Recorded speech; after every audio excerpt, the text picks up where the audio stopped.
హాయ్లో welcome back. ఈ వీడియోలో ఏంటంటే ఏపీ ఎంసెట్ రిజల్ట్స్ అనేది రాబోతున్నాయి కదా. సో లాస్ట్ వీడియోలో కూడా నేను చెప్పాను రిజల్ట్స్ ఎప్పుడు వస్తాయని. సో ఈ వీడియోలో ఏంటంటే మనకు రిజల్ట్స్ అనేది వస్తాయి, బట్ అందరికీ రావన్నమాట, కొంతమందికే వస్తాయి. సో అది ఎవరికి వస్తాయి? సో నువ్వైతే ఈ యొక్క విషయం ఏమన్నా చేయకోకుండా నువ్వుకైతే రిజల్ట్స్ అనేది రావన్నమాట. ఇంకా వీడియోలోకి వెళ్ళిపోయినట్టయితే ఫస్ట్ ఆఫ్ ఆల్ ఎవరికి రిజల్ట్స్ అనేది రావు అంటే ఎవరైతే డిక్లరేషన్ ఫామ్ అనేది ఫిల్ చేయలేదో వాళ్ళకైతే రిజల్ట్స్ అనేది రావన్నమాట. ఓకేనా, ఇదైతే కొద్దిగా దృష్టిలో ఉంచుకోండి.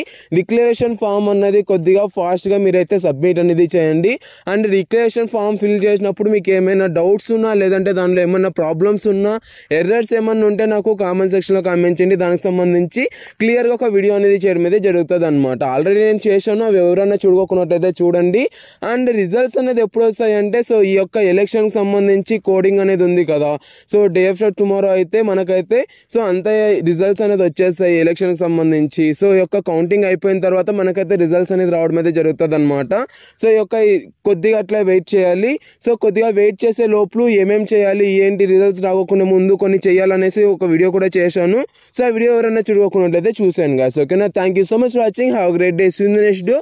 Signing off from Jeevan education. ఏ చిన్న అప్డేట్ వచ్చినా కూడా నేను అప్డేట్ అనేది ఇస్తాను కాబట్టి సబ్స్క్రైబ్ అనేది చేసుకోండి గాయ్స్. కొద్దిగా ఎంసెట్ వీడియోస్కి కొద్దిగా సపోర్ట్ చేశారనేసి అనుకుంటూ థ్యాంక్ యూ అండ్ జై Hind. Have a great day.